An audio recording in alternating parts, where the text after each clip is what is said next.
The snow fell sideways that morning, sharp, relentless, like needles through cloth. Wind howled between the buildings of the small mountain town, lifting loose shingles and slamming shutters with spite.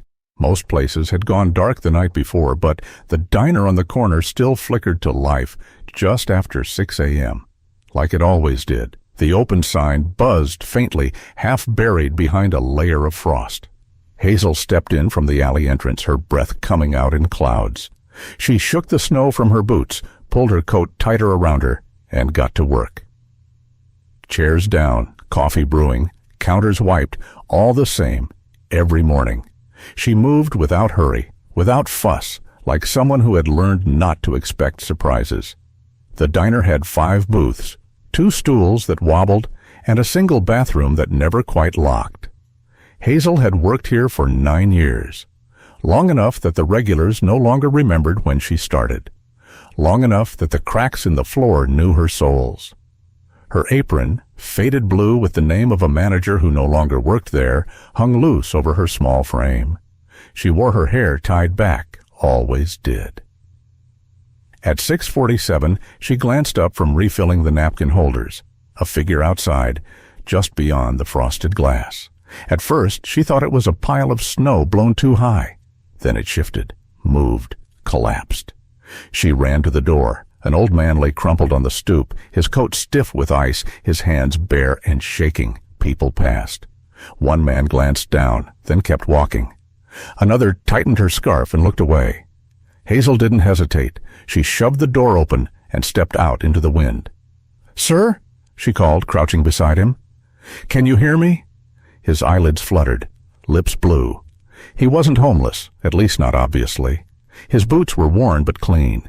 His coat had a broken zipper but looked expensive beneath the snow. Around his neck hung a necklace, rusted and dulled with time. At the end, a tarnished, badge-shaped pendant. Military, maybe? Or police? She couldn't tell.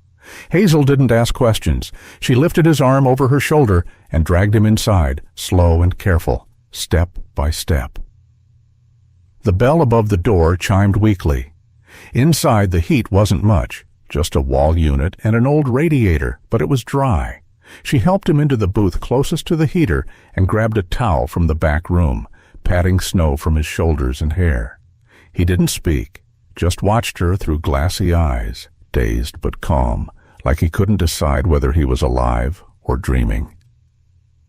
Hazel moved quickly, set a kettle on the burner, dug into the pantry for soup, canned chicken noodle, her usual fallback. She poured it into a saucepan and stirred. The smell rose quickly, warm and comforting. She placed the bowl in front of him, steam rising in the glow of the overhead light. "Eat," she said gently. He lifted the spoon with a trembling hand, managed a few bites before pausing. Looked around. His gaze landed on a framed photograph near the counter, an old black and white of the diner when it first opened. He stared at it longer than necessary. Something in his eyes shifted, just briefly, as though some memory had knocked. Hazel watched from the side. She didn't interrupt. Finally, the man set the spoon down. His voice, when it came, was raspy but deliberate. "You are still kind," he said, not looking at her, "in a world that is no longer kind." She didn't answer. Outside, the wind screamed against the glass. Inside, the diner was quiet, still, holding its breath. The bell above the diner door jingled at 7:15 sharp. A gust of cold followed 3 men in heavy coats and a woman with red lipstick and sharp eyes. Locals, construction crew from the mill, and the banker's daughter. Regulars in the worst way. They stopped short when they saw the old man in the booth. "Is that who I think it is?" one muttered, pulling off his gloves. "Looks like someone wandered out of the shelter again," the woman said, too loud. "Or maybe just crawled out of a hole," the tall one added, laughing. Hazel didn't flinch. She carried over a pot of coffee, set it on their table without a word. The woman waved her off with 2 fingers. "We'll order when we're ready." They didn't. They just kept looking back toward the booth. The old man sat hunched low, both hands still wrapped around the empty bowl, as if afraid someone might take it away. He didn't look at them. didn't look at anyone. The door to the back creaked open. Gerald, the manager, stepped out, shirt too tight over his stomach, tie crooked, eyes already narrowed. He spotted the man. "Hazel," he barked. "What the hell is this?" She turned from the coffee machine, cloth in hand. "He collapsed outside," she said simply. "So?" "He needed help." Gerald strode toward her, voice low but sharp. "This isn't a charity. If you want to feed strays, do it on your own time. Get him out." She didn't move. The group at table 2 chuckled. Gerald leaned closer. "I'm not asking. Either he goes, or you do." Hazel looked past him, at the man still eating slowly, still silent. His hand trembled just slightly as he scooped another spoonful. She didn't answer. Behind her, someone snorted. Rita, the other waitress on morning shift, walked by with a tray of toast. "Or are you trying to save the whole world with your hands carrying the tray?" she said under her breath, smirking. Hazel walked to the kitchen, dropped the rag in the sink. She bent over the stove, steam from the dishwater rising up, hiding her face. She stayed there longer than she needed to. Nobody followed. When she stood straight again, her hands were red from heat, eyes still wet, but dry enough to hide. She poured another cup of coffee for the table, her movement steady. At the booth, the old man had finished the soup. He sat with the spoon resting in the bowl, both hands still cradling it like it was something sacred. Hazel came back, picked up the empty dish, nodded once. The man didn't speak, but he looked up. Their eyes met just for a moment. He gave the faintest nod, and she looked away. The snow was falling thicker by the time Hazel stepped out of the diner. Her shift had run long, clean-up, inventory. A few extra tables left messy on purpose. Gerald didn't thank her. He never did. She tugged her coat tighter, breath fogging up around her face as she turned down Main Street, boots crunching through slush. Her car sat in the alley behind the diner, but she walked past it. No point. She'd scraped the last of her cash for groceries last week. The gas tank was near empty, and pay wouldn't come for another 5 days. She walked. Past the dark windows of the pharmacy, the closed bakery, the quiet bar with its neon sign sputtering in the cold. Inside the grocery store, the air smelled of disinfectant and cheap fruit. She grabbed milk, bread, and a small pack of tea. At checkout, she slid her card into the reader, keeping her eyes on the floor. The beep came sharp and final. "Declined," the cashier said, bored. Hazel blinked once. "Can you try again?" She didn't raise her voice. The second beep was quicker. The cashier looked at her now, something between pity and annoyance.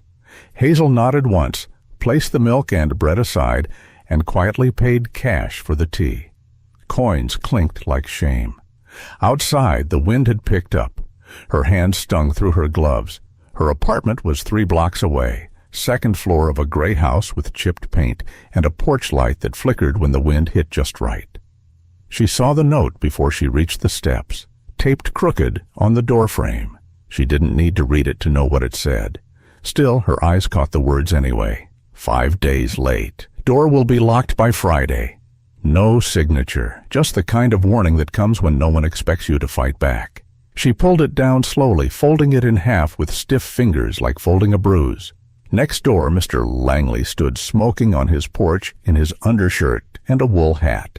84 years old and sharper than most men, half his age. He squinted at her. "You give soup to strangers, Hazel, but this town'll let you starve." She didn't argue, just nodded, offered a thin smile, and stepped inside. The apartment was cold.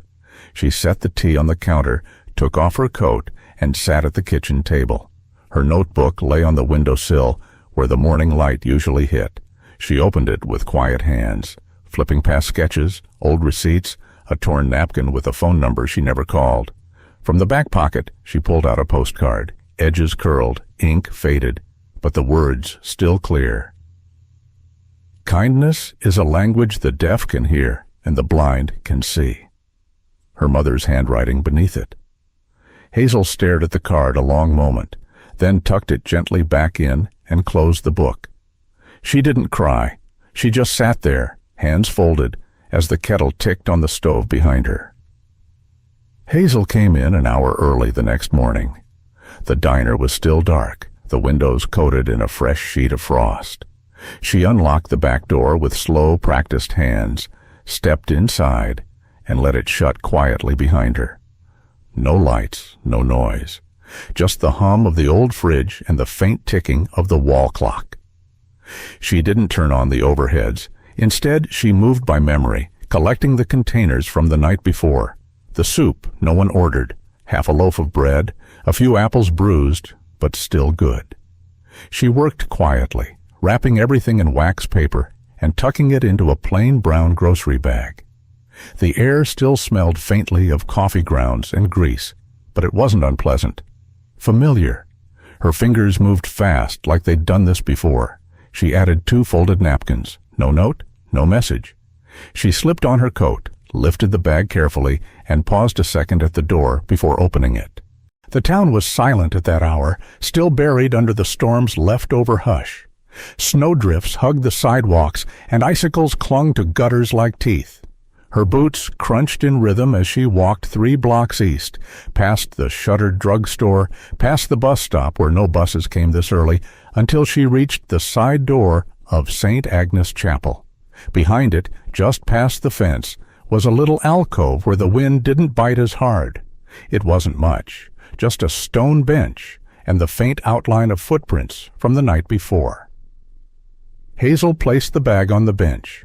She didn't wait, didn't look around, but just as she turned to leave, a voice stopped her. "Is it still warm today?" She turned. An elderly woman sat on the edge of the bench, her eyes cloudy and unfocused. Her gloved hands reached out, found the bag, and pulled it gently to her lap. The woman touched the loaf of bread, traced the napkins, and smiled. "The fairy of this place is still here," she whispered. Hazel didn't speak, didn't claim the title. She just bowed her head a little, the gesture barely more than a nod, then turned and walked away. By the time she returned to the diner, the sky had started to pale. She stood outside for a moment, watching her breath rise and vanish. Her eyes drifted to the front window. The booth from yesterday, the one near the heater, was empty. No coat, no bowl, no trace. The old man was gone. She stepped inside, flicked on the lights, tied her apron, and started the coffee. The others would arrive soon. Gerald, Rita, the customers with their usual complaints and small change. But for now it was just her. Just the morning. Just the sound of the kettle warming up. And a single booth left undisturbed. It started with a letter taped to the back of the kitchen door. Hazel found it during the morning shift, folded neatly beneath a magnet. Gerald had scrawled the words in thick black pen, circled twice at the bottom. "Rent will double starting next month. Owner's decision. If we can't cover it, the diner shuts down." No greeting, no explanation, just facts. By noon, the air inside the diner had changed. Conversations dipped when Hazel passed by. Orders were shorter, harsher. Gerald stomped around with his sleeves rolled up, muttering about profit margins and freeloaders. By 2 o'clock, the whispering had begun. "She's the reason, you know," said Rita, loud enough near the register, letting that whoever he was sit in here like he owned the place. "Management probably got complaints." From the corner booth, someone added, "Could have been dangerous. Looked half mad. Who knows what could have happened?" Hazel didn't answer. She refilled mugs, wiped crumbs, swept the same corner twice. Her silence didn't defend her. It condemned her louder than any words could have. By the end of the day, Gerald called her into the back. "You know this puts us in a tight spot," he said, not looking up from the receipts. "We all have to make sacrifices." Hazel nodded. "I'll take care of my part," she said quietly. "You'll have my resignation by tonight." Gerald blinked. "Well, if that's what you want." It wasn't what she wanted, but it was what she could carry. She stayed late, wiping down surfaces no one would notice. She folded her apron slowly, placed it on the break room table, and took her coat from the hook. Her locker was nearly empty, just a few things she'd never taken home, a faded keychain from a forgotten fair, a pen with no ink, and her mother's notebook wrapped in a rubber band. She held it a long time. Back home, Hazel sat cross-legged on the floor, the apartment still and cold. She opened the notebook carefully, as if afraid the pages might crumble. Inside were sketches of flowers, grocery lists, and poems in shaky cursive. Her mother had written in it every day until the last. At the back, Hazel tucked a photograph, her father in uniform, sunburnt and smiling, before he left and never came back. She placed the book and photo in a clean cloth and tied them up like a gift. Then set them on the table, unsure if it was for safekeeping or goodbye. The next morning, she returned to the diner one last time to collect her final paycheck. The sky was cloudless for once, though the ground still crunched under her boots. She walked slower than usual, breathing in the brittle air. Inside, the usual morning rush was just beginning. Rita didn't look up when she walked in. Gerald handed her the envelope without a word. As Hazel turned to go, a man at the counter caught her eye. He was well-dressed, coat-tailored, hands smooth. Not from town. He was holding a small plate of pancakes, but hadn't touched them. "Excuse me," he said gently. "You work here?" "Not anymore," Hazel replied. He paused. "Did you serve an older gentleman here a few days ago? Wore a pendant? Sat by the heater?" Hazel blinked. "I'm sorry." "The man in the booth, by the heater. Thin coat, necklace with a pendant." Her breath caught just for a moment. "Why do you ask?" But a shout from the kitchen broke the moment. Something about a broken burner. Hazel turned toward the noise instinctively, only for a second. When she looked back, the man was gone. The stool was empty, the plate untouched. No check on the counter, just a folded napkin resting on top of the pancakes. Hazel stepped closer. The napkin was blank, clean, except for a single faint imprint, a thumbprint pressed in coffee. She stood there for a while, the sound of clinking cutlery and clattering plates swirling around her. Outside, a gust of wind rattled the windows. A feeling passed through her, not fear, not recognition, but something weightless and wide. She didn't speak, just picked up the napkin and looked out the door. The letter came on a Tuesday. The snow was finally melting, shrinking back from the curbs, dripping in slow rhythm from porch roofs. Hazel had just returned from a long walk, the kind you take when you don't want to be anywhere in particular, the kind you take when you're not needed anymore. It was waiting in her mailbox, heavy, cream-colored, her name written in ink that looked too careful for a bill collector. She took it inside, sat at the kitchen table, and stared at it for a long time. The kettle hissed quietly behind her. The only sound. Hazel opened the envelope slowly, her fingers stiff from the cold. Inside were legal documents, official, stamped, and final. Transfer of ownership, the diner, the building, the land it stood on, all in her name. Zero debt, no liens, fully paid. She set the papers aside, hands trembling, and found the letter tucked inside. Handwritten, neat but a little unsteady. A bowl of soup can save a life. A kind person can save a part of my dead memory. My name is Howard Hartley. My only son died here, in this town, 20 years ago, in a storm. I couldn't save him, but you saved me. Hazel's eyes didn't move from the page. She didn't blink. The words hung in the quiet like smoke. Don't look for me. I'm not good at breaking up, but I bought this restaurant 7 years ago and still didn't know what to do with it. Now, I know. A person who walks through snowstorms. Her hand went to her mouth. Not a sob, just something small, involuntary, like trying to hold in the weight of air that had suddenly become too heavy. She read the letter again. And again, she remembered the badge on the pendant, the way his eyes had lingered on the old photo behind the counter, the way he held the bowl like it held something sacred, and the napkin left behind like an unfinished sentence, marked with a thumbprint she hadn't known how to read. Until now. He had never told her his name, never asked for hers. He'd just come in, half frozen and alone, and she, without thinking, had offered warmth. No one else had even stopped. Hazel stood slowly and walked to the window. Outside, the snow was still thick along the edges of the sidewalk, but it wouldn't last much longer. The light was changing. She returned to the table, opened her mother's notebook, and slipped her fingers into the back pocket. The old postcard was still there. The corners were soft. The ink had faded, but the words hadn't. Kindness is a language the deaf can hear and the blind can see. She set it beside the letter, 2 pieces of paper, 2 different hands, the same line.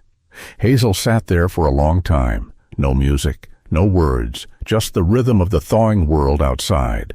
At some point she reached up to wipe her cheek and realized her face was wet. She didn't sob. She didn't break. She just let it fall. Later, much later, when the light had gone soft and the tea had gone cold, she folded the letter, folded the postcard, and placed them gently into the notebook. Then she went to the counter, picked up her old apron from the hook where it still hung, and held it close for a moment. The diner had always been someone else's. Now, somehow, it was hers. And not because she earned it, not because she asked, because someone saw her, really saw her, just once. Outside, wind stirred the gutters again. Somewhere, a storm had broken. Somewhere else, it hadn't yet come.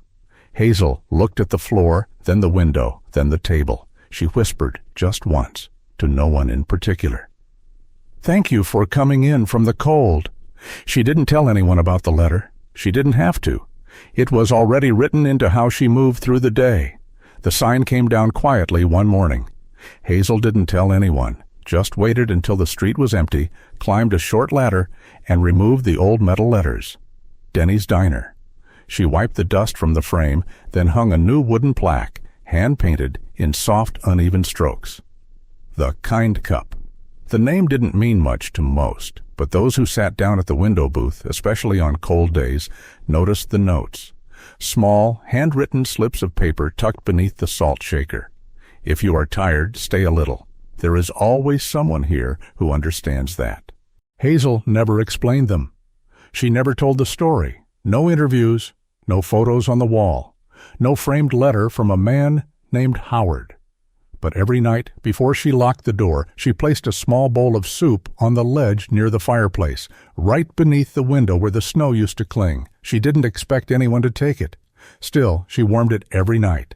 Sometimes, when the wind blew just right, the curtain would shift slightly, like someone had passed by but didn't want to be seen. Hazel never turned around. She just smiled softly and kept wiping the counter. No one ever touched the soup, but she still warmed it every night. There are kind deeds that no one needs to see, but still touch the hearts of those who need them. If you've ever met someone like that in your life, or if you've ever done something kind without expecting anything in return, leave a heart below. Who knows, your story might inspire someone who needs to believe in goodness again. Or simply send this video to someone you think they deserve to be loved more.